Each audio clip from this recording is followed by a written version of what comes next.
Hello friends, welcome back to our YouTube channel. आज हम करेंगे business studies class 12 part B business finance and marketing के chapter 9 का lecture number 2। आज के लेक्चर में जो हम टॉपिक कवर करेंगे वो होगा फाइनेंशियल डिसीजंस कि फाइनेंशियल डिसीजंस क्या होते हैं और एक कंपनी कौन कौन से फाइनेंशियल डिसीजंस लेती है। तो चलिए बिना देरी के अपने आज के लेक्चर को स्टार्ट करते हैं।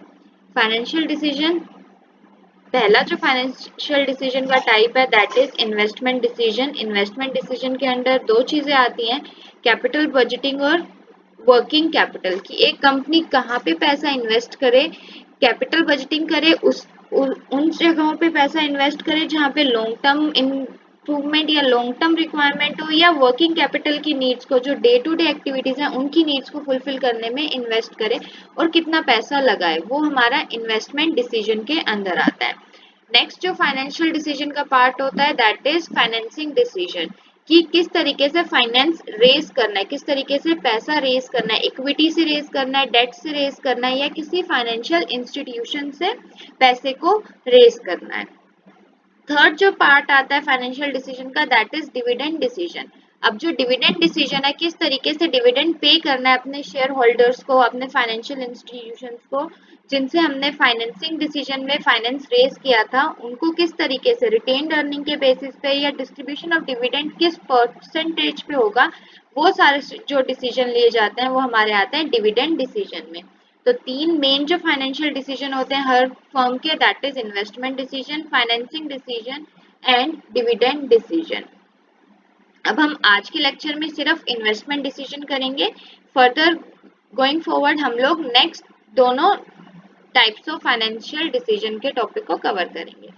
तो इन्वेस्टमेंट डिसीजन से आप क्या समझते हैं? The investment decision also refer to as a capital budgeting decision. इसका दूसरा नाम कैपिटल बजटिंग डिसीजन भी है। Simply means the decision to acquire assets और to invest in a project, जिसका सिंपल सा मतलब होता है वो डिसीजन जो हमें किसी एसेट को परचेज करने में या किसी प्रोसेस में या किसी प्रोजेक्ट में जो पैसा लगाते हैं उसको ध्यान में रख के जो डिसीजंस लिए जाते हैं that is termed as our investment decision. Assets are classified as economic resources that are expected to generate future benefits. Assets जो है वो आपको क्या देते हैं? बहुत ज़्यादा इकोनॉमिक रिसोर्सेज हैं, प्रॉफिट कमाने का साधन है और वो फ्यूचर बेनिफिट्स में, फ्यूचर में आपको और बेनिफिट्स अर्न करने में हेल्प करते हैं। फॉर एग्जाम्पल, आपको एक इन्वेस्टमेंट डिसीजन लेना है। आपके पास तीन एसेट्स हैं जिसमें एक एसेट की लाइफ टाइम इज 1 ईयर, दूसरे एसेट की life time is 6 month and तीसरे एसेट की लाइफ टाइम इज 4 ईयर्स। तो आप कहाँ पे पैसा इन्वेस्ट करोगे? जो 4 ईयर्स वाला है वहां पे आपकी वन टाइम इन्वेस्टमेंट होगी।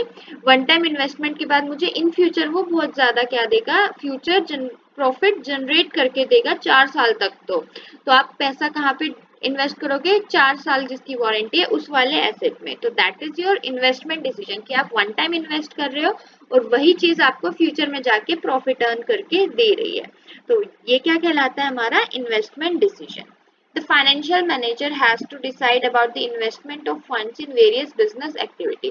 अब जो फाइनेंशियल मैनेजर होता है उसको एक ही जगह पैसा नहीं लगाना। बिजनेस एक्टिविटीज में बहुत तरह की एक बिजनेस में बहुत तरह की बिजनेस एक्टिविटीज होती है, उसको हर बिजनेस एक्टिविटी में किस हिसाब से पैसा लगाना है, किस हिसाब से इन्वेस्ट करना है फंड्स, उसको भी क्या करना पड़ता है, उसको भी डिसाइड करना पड़ता है। Funds have to be invested in fixed assets such as machines and equipments, building, etc. जो funds है उनको fixed assets as well as current assets में भी क्या करना चाहिए? इन्वेस्ट करता है हमारा financial manager to meet the business activity की रिक्वायरमेंट।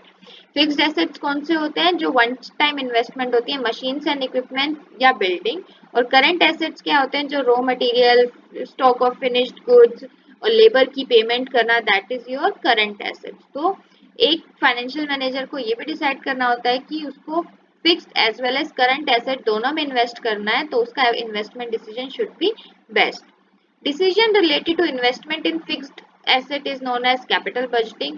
वो इन्वेस्टमेंट जो फिक्स्ड एसेट में होता है, जो लॉन्ग टर्म के लिए होता है, दैट इज कैपिटल बजटिंग।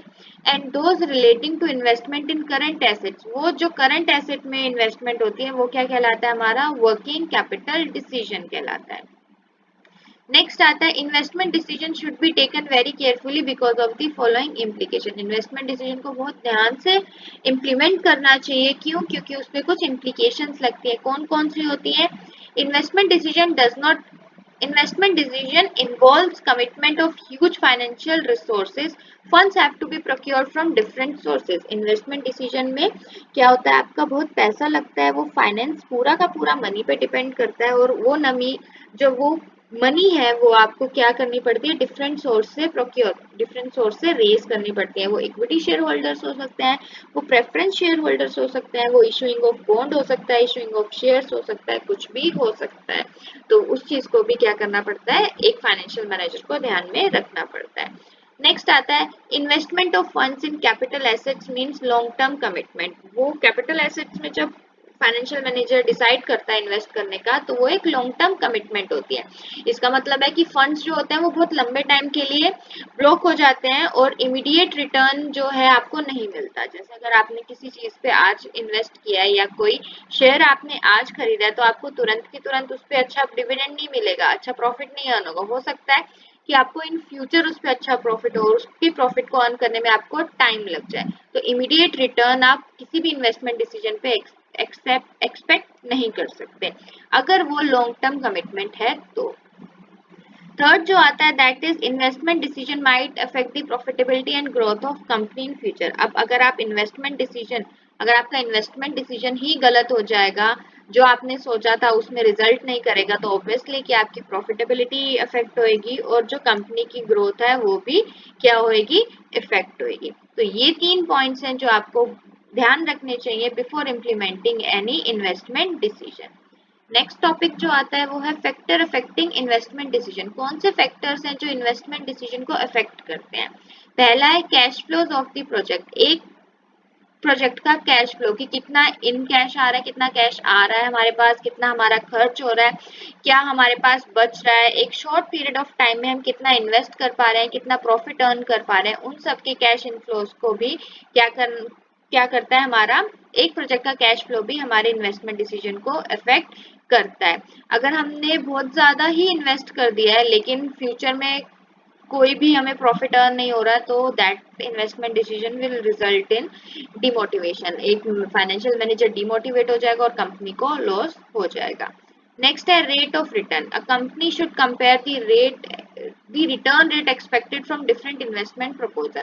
जो डिफरेंट इन्वेस्टमेंट प्रपोजल है उसके लिए जो रिटर्न रेट है, जब भी एक कंपनी शेयर्स या बॉन्ड्स इशू करती है तो रिटर्न में वो डिविडेंड या कूपन पेमेंट्स देती है। तो उसके प्रपोजल जो है, ए को अगर 15 मिल रहा है और बी को अगर 10% मिल रहा है, तो हमेशा कंपनी क्या करेगी? ए का प्रपोजल लेगी। तो ये क्या है? एक एग्जाम्पल है। तो इसीलिए कंपनी को जो रिटर्न एक्सपेक्टेड है डिफरेंट इन्वेस्टमेंट से, जहां से वो इन्वेस्टमेंट कर रही है या जहां से वो पेमेंट ले रही है, उसमें रेट ऑफ इंटरेस्ट को भी क्या करना पड़ता है? ध्यान में रखना पड़ता है। Risk involve only rate of return और investment can not be solve criteria. Rate of return ही को देख के इन्वेस्टमेंट करना क्या है? वो आपका क्या होगा? रिस्क इन्वॉल्व उसी में नहीं होगा। हर रिस्क जो हायर रिस्क है वो ह्यूज रिस्क के साथ आते हैं। जो हायर रेट ऑफ रिटर्न जो आएगा आपको, अगर हायर रेट ऑफ रिटर्न कोई कंपनी दे रही है तो उसके पास उसने इसका मतलब है कि उसने उतना ही ज्यादा रिस्क भी क्या किया है? बेयर किया है। The financial manager should select the proposal with moderate risk. तो जो फाइनेंशियल मैनेजर है उसको ऐसा प्रपोजल, ऐसा रेट ऑफ रिटर्न का प्रपोजल एक्सेप्ट करना चाहिए जिसमें ज्यादा रिस्क ना हो। अगर कंपनी को लॉस भी हो रहा है तो company is stable enough to afford that loss. इसीलिए ये भी क्या करता है? फाइनेंशियल डिसीजन के इन्वेस्टमेंट डिसीजन को इफेक्ट करता है। Last but not the least is investment criteria. एक फाइनेंशियल मैनेजर को क्राइटेरिया बना के रखना चाहिए। उसको नंबर ऑफ कैलकुलेशंस होनी चाहिए उसके पास कि उसके पास कितना अमाउंट है, कितना उसको इन्वेस्ट करना है, कितना उसको रेट ऑफ इंटरेस्ट मिल रहा है, कितना रेट ऑफ इंटरेस्ट उसको पे करना पड़ रहा है, कितना रेट ऑफ रिटर्न है उसकी इन्वेस्टमेंट पे, कि अगर उसने 1 रुपया लगाया तो उसको रिटर्न में 50 पैसे अर्न हो रहे हैं या 4 रुपए अर्न हो रहे हैं। तो ये उसके डिफरेंट डिफरेंट क्राइटेरियाज होने चाहिए कि कौन सी इन्वेस्टमेंट उसके लिए बेस्ट होगी। There are the different techniques to evaluate investment proposal which are known as capital budgeting technique। इन्हीं चीजों के लिए एक different techniques है हर organization के पास, जिनको बोला जाता है कैपिटल बजटिंग टेक्निक, कि आप अपने कैपिटल को, पैसे को किस तरीके से यूज कर रहे हो, किस तरीके से इन्वेस्ट कर रहे हो।